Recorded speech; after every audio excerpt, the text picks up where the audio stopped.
Почитувани, добра вечер. Добре дојдовте во уште една анализа на Телевизија 24. Владењето на правото, борбата со корупцијата, вечни неизбежни теми кои ја следат оваа влада и во овој втор мандат. Вчера владата конечно пресече побара од управниот одбор на Националната агенција за мобилност разрешување на директорката Лидија Димова поради спорниот проект кој беше објавен во медиумите како голема коруптивна афера. Сега премиерот Заев кажа дека тој не мисли дека Димова треба да биде разрешена поради некакви неправилности за кои не вели дека ги има или дека ги нема, туку пред се поради нетранспарентноста и начинот на кој таа се понела кон медиумите. Ова е повод за оваа емисија во која ќе разговараме најмногу за владењето на правото, правниот систем, корупцијата, кој исто така многу важен дел и од предстојните преговори со Европската Унија. Наши вечерашни гости се Александар Тортевски, председавач на твоја партија. Добро вечер. Добро вечер. И Ненад Јовановиќ, наш чест гостин, аналитичар, колумнист, публицист. Добро вечер на двајцата. Како што кажав, господине Тортевски, владата препорача до управниот одбор на Националната агенција, бидејќи нема ингеренции самата да ја смени Лидија Димова, таа да биде смената. Кажете ми, дали вие мислите дека начинот на кој сега се менаџира, ајде да речеме, целата оваа афера е соодветен, дали се во ред овие постапки, бидејќи има некои дилеми и во однос на тоа ќе поразговараме, но еве прво генерално како војот. Па јас мислам дека и за господјата Димова, и за општеството, и за целокупната македонска јавност треба сериозни институции сериозно да го преиспитаат работењето на таа агенција. И мислам дека единствено е битна сега вистината. Да не се нагаѓа, мене не ми се допаѓа тоа што се зборува и се доведува во врска со корупција. Сето тоа е точно дека треба да се испита, да се види. Мене интуицијата ми зборува дека таму нешто ќе се открие, меѓутоа не можам да зборувам, да кажам ништо сигурно. Тоа е моја лична интуиција. Меѓутоа, значи, треба да се направи ревизија, треба да влезат вистински стручњаци и постапката да се води многу сериозно. Затоа што излегуваат доста луѓе кои што кажуваат дека од оној проект за фризерскиот салон, каде што на фирмата која што како основна дејност е фризерски салон и се дадени 270.000 евра за проекти околу медиумска писменост, ми се чини дека беше, дека таму една солидна цифра луѓе кои што биле вклучени во проектите сега ретерираат и кажуваат дека формално биле ставени на списокот како учесници во тој проект, дека добивале средства кои некој им ги барал да ги вратат. Значи, сето тоа мора многу сериозно да се испита. Јас немам личен никаков мотив, немам никаква релација, нити симпатија, нити антипатија спрема господјата Димова и би сакал да успее да докаже дека, не треба таа да докаже, односно треба да институциите да проверат и нека утврдат дека таму навистина се било чисто и во согласност со законите. Иако Лидија Димова ве обвини дека имате личен мотив. Дека тоа е поради тоа што наводно сте биле одбиен за некакви пари таму. Значи, видете, а тоа апсолутно не е точно.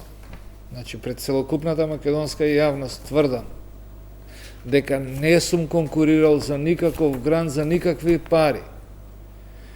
Кај мене се јави една асоциација, едно здружение кој што сметаа дека се оштетени од однесувањето на господјата Димова, дека некакви пари им се неосновано задржани. Го прегледав предметот и заклучивме као канцеларија дека таму има случај за водење. Меѓутоа, никаде не сум напишал ништо околу тој случај за да не вршам влијание на органите. Тоа, јас немам тужба, као што таа рече. Јас застапувам странка која што има тужба. Меѓутоа, никаде не сум реагирал ништо. Факт е дека напишав еден или неколку твитови околу доделувањето на 83.000 евра за проектот за тренинг и обука на динарско магаре и и конј липицанец Ц на крајот. Значи во проектот дури не знаат како се нарекува тој конј. Тука зборува за една некреативност, не можат да смислат ниту еден наслов кој што ќе личи на нешто за доделување на пари. Каква потреба и каква нужност во кој образовен процес во Македонија имаме за тренинг на динарско магаре и конј липицанец, кој што патем не постои, тој е липицанер. Меѓутоа нема во Македонија. Сега после тоа излегоа приказни во ред. Јас ги почитувам сите луѓе што со свој труд заработуваат, дека фарма има луѓе и ги поддржувам целосно. Што одгледуваат магариња, па продаваат млеко, сето тоа апсолутно го поддржувам. Меѓутоа тренинг на динарско магаре и конј липицанец 83.000 евра, простете, не го поддржувам. Само на крај. Значи, тука се гледа односот на јавните функционери кон парите кога ќе дојдат во позиција да ги делат.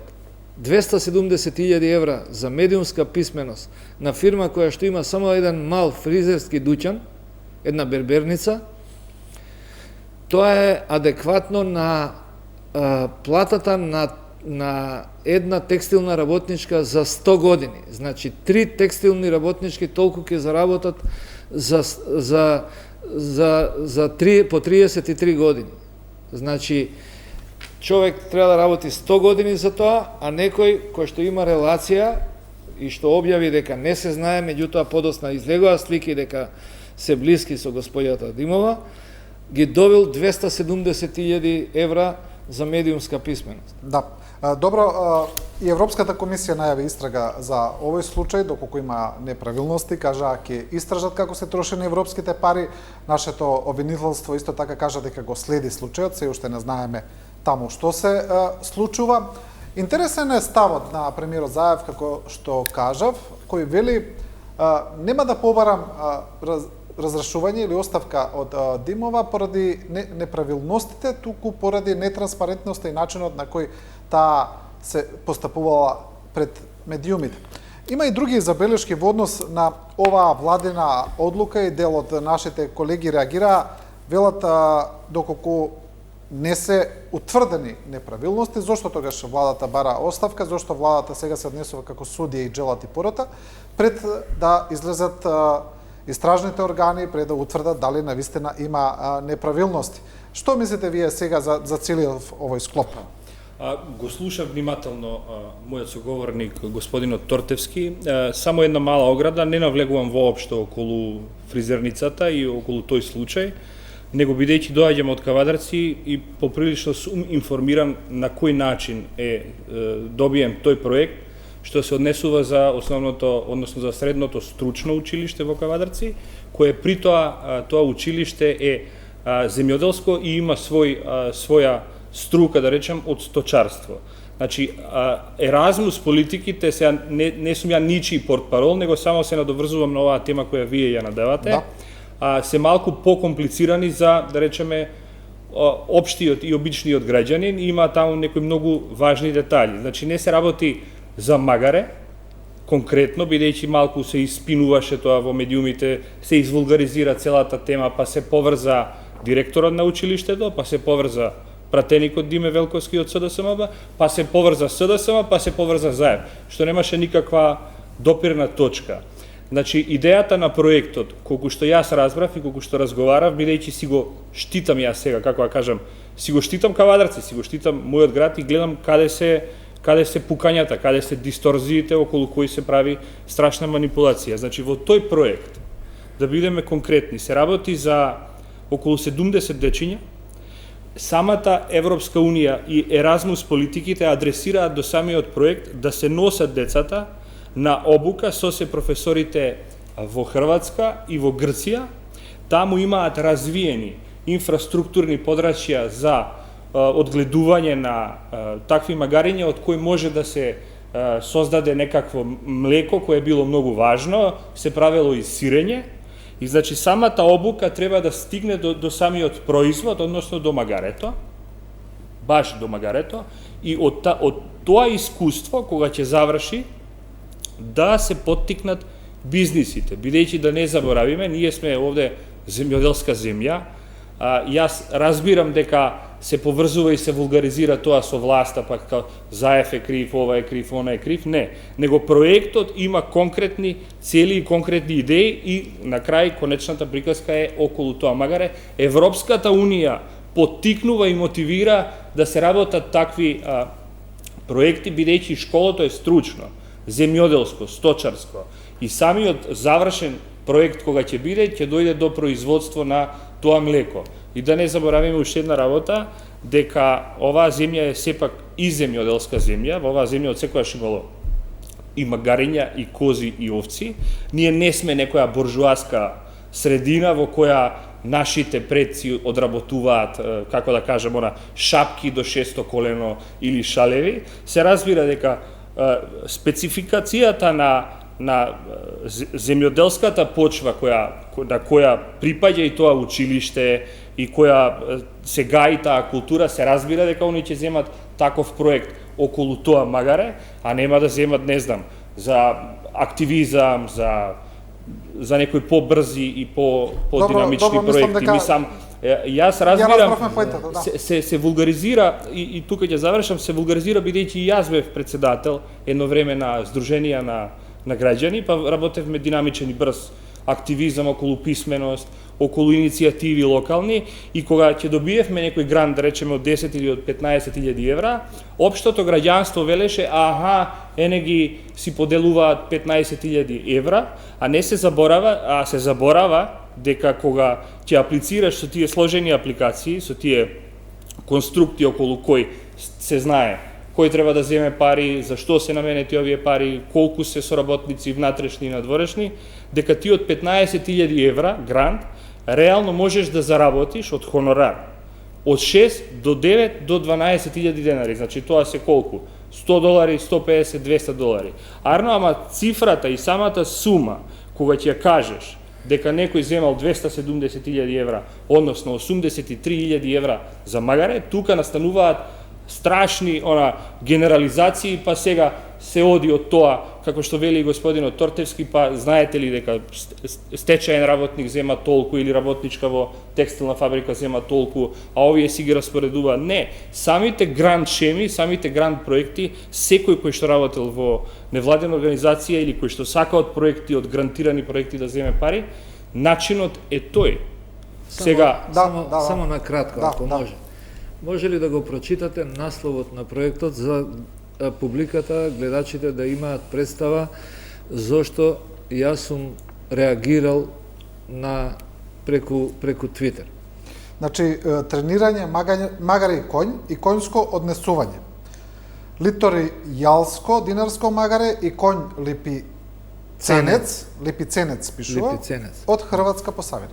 Значи, ако во насловот на проектот стоеше обука на млади луѓе во одгледување на магариња со цел производство на млеко или производи, од млечни производи по потекло од магаре, немаше да кажам ниту еден збор. Меѓутоа, овде точно стои обука и тренинг на магаре. Магарето не се тренира за да даде млеко. Магарето не можете да го тренирате за да стане крава, за да дава повеќе млеко. Значи, неинвентивност комплетна, брзање, брзо да помине проектот. Проект кој што веројатно по мене сега, ако веќе навлегуваме сега, господинот има некакви познавања, меѓутоа и јас знам доста начини на кои што тоа сето функционира. Тоа е договорено однапред, направете на брзина проект, ќе одиме во Хрватска, ќе однесеме луѓе. Фидбекот од ваков проект, молам, земјоделско училиште, хајде ќе видиме после некој време, тоа што исто од фондот за иновации што се дава за фиќо на електричен погон, ќе ги видиме колку ќе ни се врати како на општество. Меѓутоа, основниот мотив, она што ме мотивираше е називот на проектот, дека се даваат средства за тренинг на магаре и конј. Да.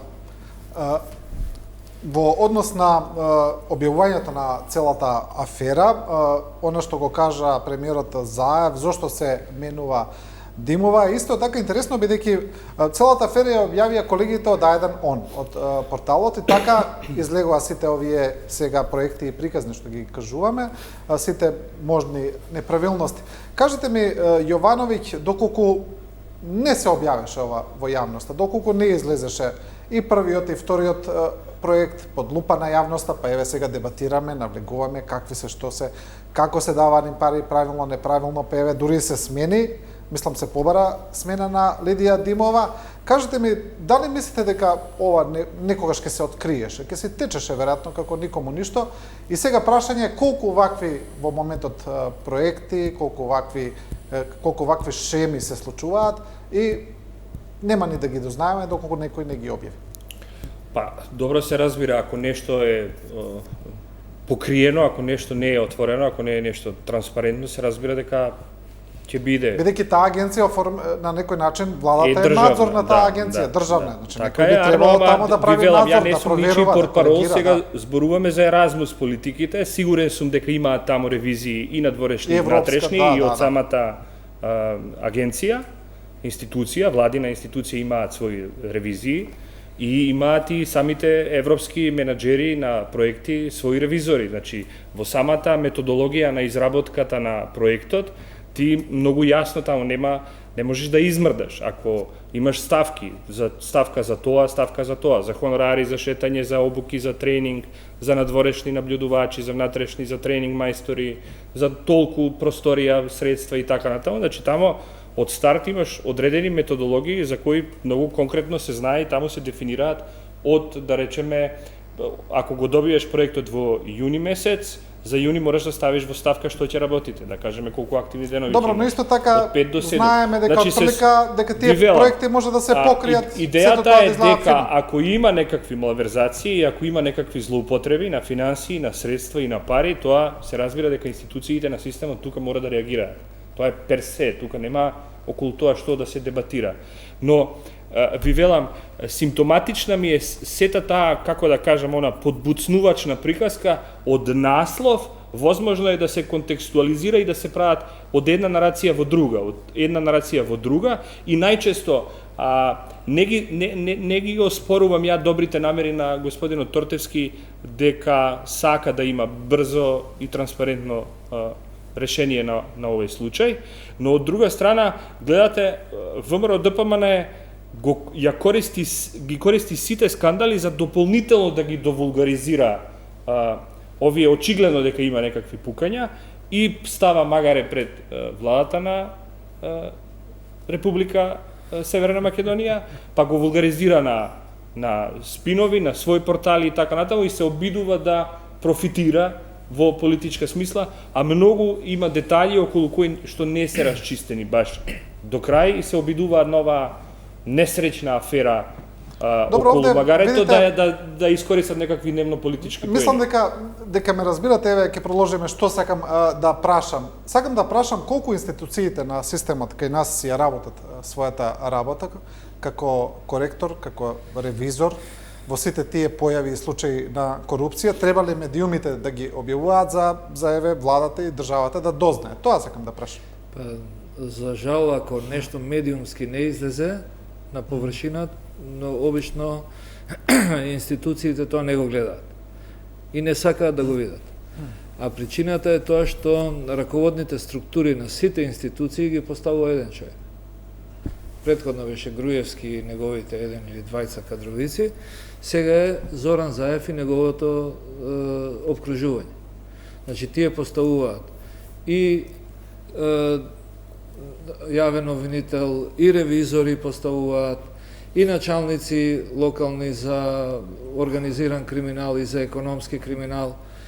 И најчесто, многу често, морам да кажам дека знам и чувствувам дека многу од овие проекти се решени на тој начин, што блиски луѓе до раководството или до врвот имаат веројатно оргирано и кажано, дајте овој проект, овој наш човек да го раздвижиме сега Кавадарци, да покажеме резултати во Кавадарци, тоа на тој начин функционира. Значи, еден центар е тука, практично, и сега сите знаат штом тоа училиште или штом тој наставник добил таму оне нивни, и ако не се дигне многу голема ѓурултија во јавноста, тогаш институциите премолчуваат. Се чекат како ќе реагира Заев. Сега Заев излегува, не викам дека има криминал, меѓутоа некоректно се односи спрема медиумите. Не треба ни да вика дали има криминал. Не треба ни да зборува. Треба да ги повика институциите сериозно да го преиспитаат тоа. Јас на почетокот реков дека и за Димова, и за јавноста, и за СДС, и за Заев е најдобро да се расчисти, значи не само околу овие две работи, комплетното работење на таа институција. Лидија Димова зборува дека сега била загрозена затоа што открила криминал од 2.200.000 евра во претходниот период. Чекайте, 3,5 години. Па во ова општество нема енергија да открие, па само на спомнување на цифра дека претходното раководство на агенцијата проневерило 2.200.000 евра, таму треба да има финансиска полиција, треба да има ревизија, треба да има антикорупцијска, треба да има јавен обвинител, треба да има организиран криминал, полиција. Сега, ако господјата Димова си отишла, тогаш тој криминал од 2.200.000 евра од претходното раководство немало кој наводно да го расчистува. Простете, меѓутоа јас не функционирам така и не можам да го разберам тоа дека сега откривањето на криминалот од претходно од 2.200.000 евра треба да зависи од тоа дали господјата Димова ќе продолжи на позицијата или не. Значи, а мислам дека токму така се одвиваат работите. Проблемот е што еден човек ги бира сите надлежни институции и раководството на сите институции кои што се задолжени да се борат против корупцијата. И тие едноставно знаат и имаат инстинкт дека ќе направат проблем на гарнитурата што го избрала него. Ние мора да воспоставиме систем каде што навистина ќе бидат независни. Меѓутоа, како? Да, сакавте да се надоврзате? Да, сакам да се надоврзам, мислам, знаете како, му ја разбирам поентата на господинот Тортевски од една страна, од друга страна СДСМ во моментот е партија на моќ, партија на власт. Да ставаш, што значи тоа да ставаш, како рековте, да ставаш некакви независни луѓе. Секаде во политичките партии кога ќе дојдат на власт ставаат своји луѓе. Каде? Идејата Каде? секаде. Мислам било каде, кај да се свртите у комши. На Балканот само. Значи не е така само на Балканот. Само Значи на Балканот. може ние да седнеме и да проблематизираме дали ставаш ти компетентни луѓе кои што работат во тие институции, а луѓето имаат право и политички профилации да имаат свој, да имаат симпатизерства, да се членови на политички партии и така натаму. Ајде видете, се извинувам што ве прекинувам. Ајде да видиме во Австрија државниот ревизор дали се менува со промената на премиер. Дали се менува јавниот обвинител. Дали се менува во Данска државниот ревизор. Па ние не сме се разбира дека тука има дубиози за кои треба дополнително да се решаваат работите. Не сме. Затоа и имаме поглавја кои што се многу важни, нели? И тоа е една од темите на кои ние ќе разговараме за владењето на право. Значи ние сепак ќе мора некои работи кои што ги наследивме од минатиот режим да ги поправаме, али очигледно е дека оваа влада начело со Заев почнува да работи во тој смер. Да кажеме дека ако добро приметив да зборуваме со една доза на цинизам дека можеби овие што ги донесовме на власт не се толку добри колку што очекувавме, тоа мислам, како да кажем, тоа ми звучи премногу цинично, а од друга страна не сваќаме дека од каде излеговме, за каде сме денес. Сега денес зборуваме за детали, од 80.000 евра, зборуваме за 230.000 евра, зборуваме дека ова не ни чини, а порано не смеевме. Ниту да зборуваме. Кој не смееш? Не, сега, не ви се обраќам вас, него само се обидувам да извлечам заклучок од тоа каде бевме и каде сме денес, пошто ние бевме карактеризирани како заробена држава.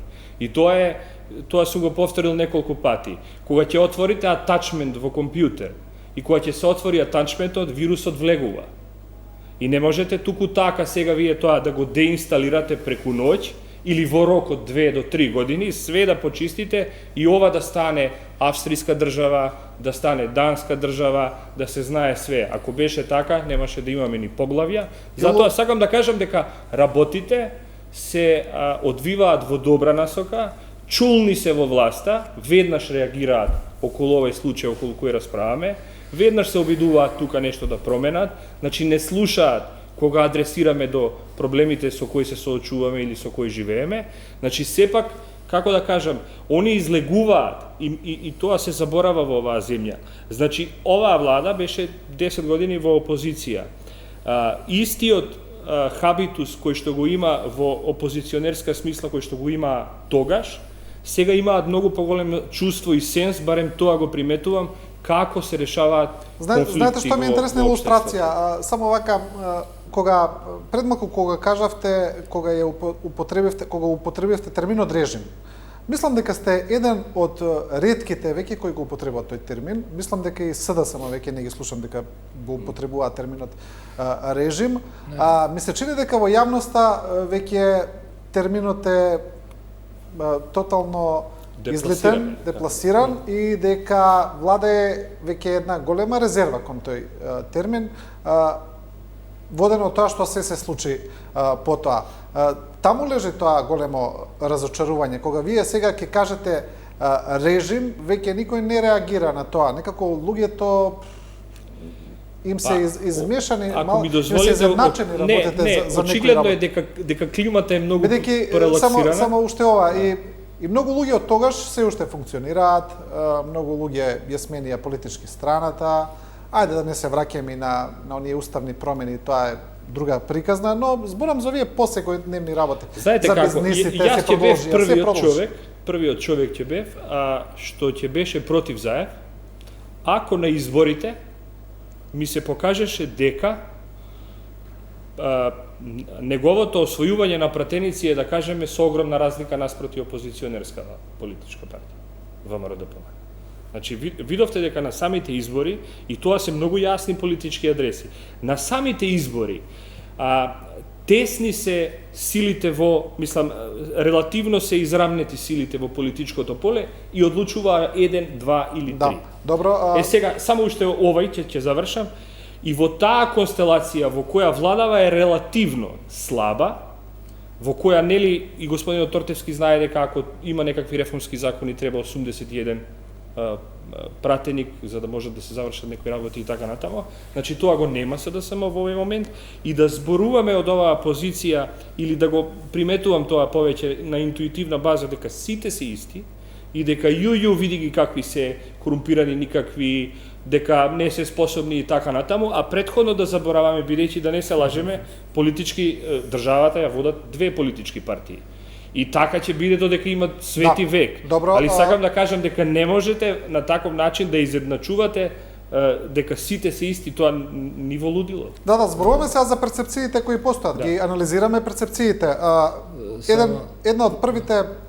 Еден од првите ангажмани, ајде да речеме, на вице-премиерот Љупчо Николовски за борба против корупција е токму овој со Лидија Димова. Мислам, еден од првите јавни ангажмани што ги видовме, една негова реакција.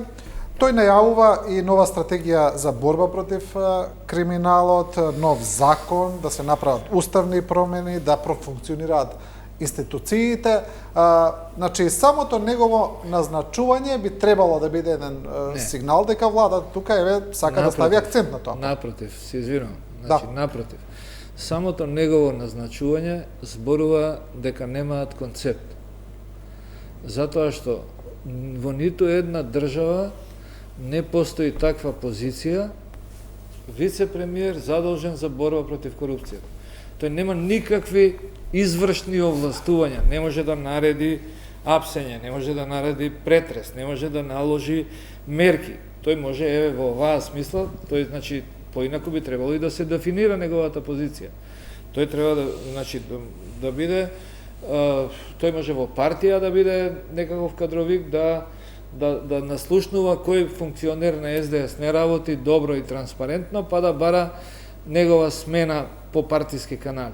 Меѓутоа, тој не може да му нареди ништо на јавниот обвинител. Значи, прав јавен обвинител, ако Лјупчо Николовски му се јави утре за некој било кој случај, тој треба да му спушти телефон, затоа што тоа ќе биде вршење кривично дело, практично вршење притисок врз правосуден работник. Ако побара да се сретне со судија или председател на суд, истото е тоа.